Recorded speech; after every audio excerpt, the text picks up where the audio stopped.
What's going on, YouTube? Today I bring you my midseason running back rankings for the 2023 NFL Draft. Without further ado, let's get into it.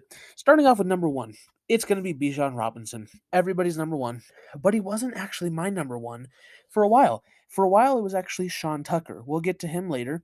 And for a little bit, it was another running back who we'll also get to later. But in the end, Bijan is the number one in this class. Now, the reason I didn't have Bijan as my number one was that he definitely has some games where he struggles to get going. He is really good when he gets open field. He will almost all the time run that to the end zone if he has a bit of space to work with. The issue was when he didn't have that little bit of space, he couldn't do much. And I think I was being a little too harsh on him because not only does Texas's line it's not very good. The only good player on that line really is Darnell Wright when it comes to, any type of run blocking. Um, so, he's not playing with a great line. And of course, that's any running back, right? Like, you need a line, you need some sort of passing game to a degree.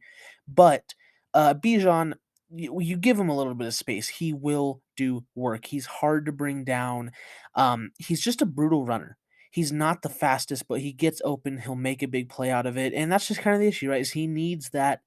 There are some running backs, the best running backs, they create plays. And Bijan needs some things to happen for him to make those plays, which is most running backs, and he's still going to be a great running back. I mean, that's not to be confused, right? But I just don't see him being a Derrick Henry, right? Any of those like elite running backs. And so, while he will definitely be a first rounder, to me, he's still a second rounder. Running back's just not valuable enough to take in the first, in my opinion, unless it's a really really good guy.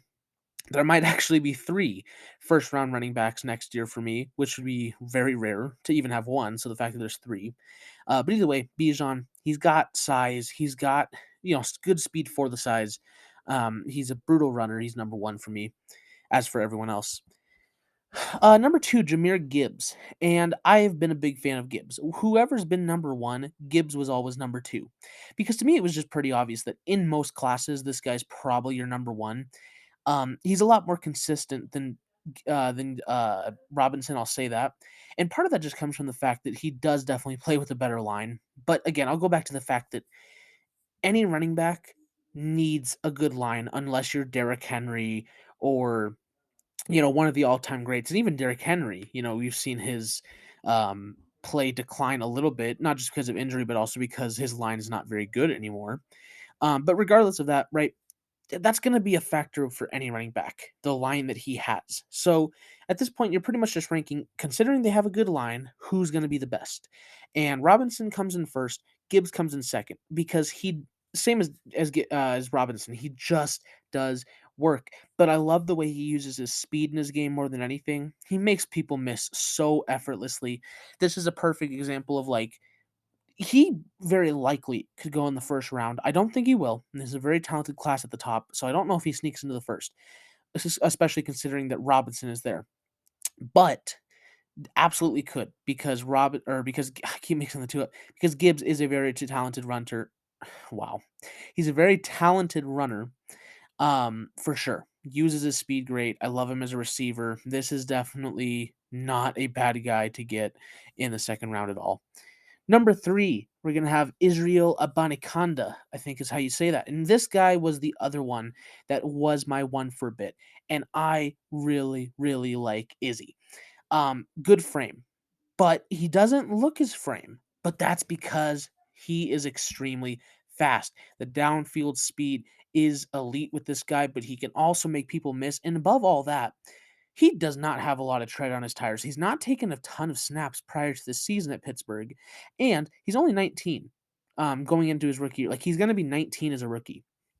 So at the end of the day, like, he's probably not going to be as good as a Robinson or Gibbs, but he might play longer than him, and that doesn't mean he won't be a good player. The downfield speed is elite. He's like one of those one cut backs where all he needs to do is just get to the outside, cut, go, and he's going to give you some big plays because of that. Yeah, I think this guy could be really good at the next level. Maybe someone who could slip down the draft, to be honest. I could definitely see teams not being as high on him just because like he is almost a one trick pony. Like I think it's underselling it to say that all he is a one cut back. because he's not a powerful guy by any means, but he certainly doesn't need to be, because he is elusive despite the size. So for me, he's my number three. I really am a fan of him. Number 4 is gonna be Sean Tucker, who was my number 1 for a while, and I've started to drop on him a little bit. I think kinda just watching him play, like, he's a good running back, obviously, right? He's still my 4. I'd still take him, probably, early to mid day 2. And he's still young, doesn't have a ton of tread on his tires, and he's not playing with the greatest line at Syracuse. And I think he's just for a while I really liked him in comparison to like almost like he's got the build of a Nick Chubb, and he does not play with the same ferocity that Chubb does. He's much more of a downfield runner. And while I like that combination, over time it's kind of become like I mean, he's got a nice frame, but like even though he's fast, he does get downfield quick. Like he's not a great receiver. He's not the most powerful guy or as powerful as you'd like for the size he is. And because of his size, he's not an elite speed threat. So I think kind of across the board, like he's a solid back. He'll have a place in the NFL for sure. He goes in almost week in, week out and puts up great performances. So I do love Tucker. I think he'll be a running back at the next level. He's just not kind of got the same ceiling though, as the top three guys on this list. But that's not to say he won't be a good running back, of course. Number 5, gonna be Blake Corum. Now, I know a lot of people have this guy as like a top 3 back, and I'm still high on him, right? Like, I still see this guy getting taken probably late second, early third round, and that's what I have him as graded. Um, he's certainly been very good for Michigan this year. At the same time, Michigan has a very good offensive line. Um, I just think what how he's playing right now is pretty much the peak, and if that's how he plays in the NFL, then no issue with that, right? Because if he plays like he's playing like a Heisman contender right now. So if he plays like that in the NFL, great. Issue is Michigan has not been playing very good teams, and he has one of the best lines in football. So it's just the fact that he's going to be playing better defenses with most likely a worse line. And he's not the biggest guy. He's got good power for his size, but he's not the biggest guy, and he's not exactly a speed threat. And I don't love him as a receiver. Like I know I'm listing like negatives here. He's still my number 5 running back. I still like the upside on him. He could still be a very good back at the next level. I just think compared to the top 4 guys, he's my least favorite. There's a reason that I'm a bit lower on him than most people. Number 6 is gonna be Chase Brown. Now, I don't know where this guy stands because it seems like for a lot of people, he's being, like, listed I kinda see 3 categories, like, there's the people who don't know him, there's the people who know him, and it's like, "Oh, yeah, Chase Brown, like, he's one of the best backs in this class," and then you got the group that's like, "Oh, Chase Brown, yeah, he's, like, really underrated, like, this guy should be higher." So I don't really know where he stands with most people, but for me at least, he's really good. And, I think we're kinda in that territory now where it's like they don't have the upside to be like, top 5 backs in the league, in my opinion, but he can still be a very good back. I mean, you don't have to be top 5 at your position to be good.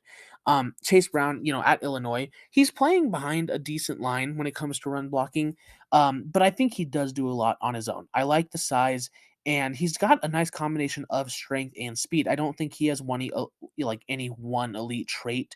Again, not the high upside of some of the other guys in this class, but I think can absolutely be a starting running back, can be a very good running back for some team. Um, if you haven't noticed, there's a lot of good backs in this class. This is easily the best running back class I've ever scouted, and it might be one of the best of all time, if not the best. Which is weird considering there's like 3 prospects next year that I like better than Bijan Robinson. But still, the depth of this class is insane. I mean, there's 20 plus guys that I would consider drafting, before like late day 3. Obviously, that can't happen. That's a lot of backs, and maybe it does, right? But running backs just being so replaceable, it's tough because there's going to be a lot of talented guys that go undrafted, but like I'd very much like to pick them up. We're not going to talk about all of them. We're just talking about 10 with some honorable mentions. But as far as Chase Brown, though, like he's one of those guys that honestly, in any other class, he's probably a bit higher up, but there's just so much depth to this class that it's like he'll probably drop a little bit. But there could be some team that falls in love with him for sure, and he could be a second rounder. But again, I don't think he has one elite trait, but he's just pretty good at everything, and he's got decent upside. Probably a starter. Number 7 is gonna be Tank Bigsby, and I really wish this guy would have stayed on the path he set for his freshman year, but honestly, his freshman year is the best we've seen out of him so far, which is a little disappointing, because he was really, really good as a freshman, and of course, you always want players to get better, um, and he just hasn't, unfortunately. He's if anything, he's not worse, but I just think we never saw any evolution to his game, and that's it's not like he's playing behind a great line at Auburn, um but he's just kinda doing the same stuff, and I guess that's disappointing, right? Because we always knew he had, good speed for his size, but is a guy that could definitely, put some force into his run, um, but you'd want to see some more, right? Like, he hasn't really developed as a blocker. He's not a good receiving threat. He's not the most powerful guy, which you'd like for his size. He plays quick for his size. I think that's the biggest thing you can credit him for is that he plays quick. But he just hasn't developed. He's not shown anything more, and, like, there's nothing wrong with that because even though that's what that is, right, he's not really developed into anything more, even though I do have him as, like, a late day 2, early day 3 player, he will still have a place in the league for sure. Like I said, this is a very deep class, like, in any other class, he's probably a second round guy, but there's just so much depth that, like, it feels like an insult to have him as the 7th best guy and, like, a 3rd to 4th rounder, but that's just the reality of this class. He's still a very talented player. He still has upside, still has a place in the NFL. At the very least, he's a good backup, absolutely has starter upside. So it's not to slight him, but just in a deep class, he doesn't quite reach the levels of some of these other players. Number 8, gonna be Eric Gray, and this is a player that just simply suffers again from this being a very good class. He's a second rounder in most other classes, and honestly, I think really similar to Tank Bigsby in a way, a bit more tread on his tires for sure. He's been used a lot more than most running backs in this class, and that's the other thing that kinda drops him below some of these other guys is, he's not a great receiving threat. He's not as quick as a guy like Tank. He's a bit smaller, doesn't bring quite the power to his game as some of these other guys, but still has good power. So just kind of suffers from that, right? Like, he's a good running back. Again, will have a place for sure, and is higher than in any other class. But in this class, um, he just suffers from it. So late third, early fourth. But I do like Eric Gray, right? He still have a place. Nice power to his game. Um, just not anything special. Number 9, gonna be Zach Evans. This is a player that a lot of people are way higher up on, and, he could certainly go before a lot of the guys that I've listed here already. I don't quite see him doing that, I get he's a good player, for sure. Again, like, I say that for I've said that for all these running backs. They're all good, right? This is, again, deep class. Zach Evans, I just don't see it like I see with Robinson, Gibbs, Tucker, like, those guys I don't quite see it. He's playing behind a pretty solid line there, and the offense, I think, makes his job a lot easier. So, of course, if he goes to a team that has a great line and makes his job easy, cool. Um, but the upside just isn't there to me. I don't see him ever being an elite starter. I think every guy I've listed to this point can be an elite starter for a team. I don't see that with Zach Evans. And I guess that's just why he's down here. Is he doesn't have anything that's good enough to put him in that company, in my opinion. He's not spectacularly fast. He's not super strong. I think a lot of his work is created for him, and he benefits from it. He knows there's a lot of running backs that really can't even do work when they are given opportunities. So I mean, again, like in any other class, he's up there for sure because he's got good talent to him. But just considering the rest of the class, I've said it a bunch now, but he's just not up there with the other guys. And number 10, ending this list off, we have Frank Gore Jr. So, Frank Gore's son out of southern Mississippi. And this is a guy that I think deserves a bit more credit than he's being given right now. I have him as a third to fifth rounder because I totally get where, there's some concerns to his game. In real life, he's definitely a day 3 player. Um, Maybe a team likes him enough to take him day 2. I don't see that happening, but I think this could be one of the day 3 steals. More than just name recognition, he plays a lot like his dad. He will not be Frank Gore. That's a very high bar to try to cross. But he's a small guy, but for his size, he's pretty dang powerful. He's not very fast. He's not an elite receiver. But I think he's just a guy that honestly, like, he could totally go into the NFL and be a straight up bell cow. He doesn't have a ton of tread on his tires. He's coming from a smaller school where, they don't have a good line. And he puts in work. Like, he's having to face, like, not stacked boxes, but then people come crashing in, and he does work with it. He gains yardage even battling 2 to 3 guys sometimes. I see his father in him. And Frank Gore lasted for a while because he wasn't, like, ever the best running back in the NFL, but he was always just really good, and he was always really good at what he was good at? Frank Gore was never a great receiver. He wasn't a fast running back, but he was just really powerful. He could just truck through guys, not in a Derrick Henry way, but he just always gained yards. And I see a lot of that in his son here. So honestly, will he be Frank Gore? Probably not, but I like him. I think he deserves more respect than he's getting. One of my, guys that I'm a bit higher on in this class. To mention some honorable mentions in this class that like didn't quite make the list. Number 11 is Devon Shane, Texas A&M. Good return skills. Don't see the upside quite there for starter. Deuce Vaughn, I like him as a player. He's just really small. And of course, as a running back, there's issues concerning size. Zach Charbonnet, not quite as high on him as other people, but definitely there's some starter upside there. Mayan Williams out of Ohio State, he's played well, but he's also the backup running back, and he's playing behind what I'd say is the best offensive line in football. And then Chris Rodriguez Jr. I think with him more really just like tread on his tires, doesn't play with great speed. He fixed the fumbling issue for the most part, thankfully, but just other issues surrounding him. But that is going to round off my running back rankings here at midseason.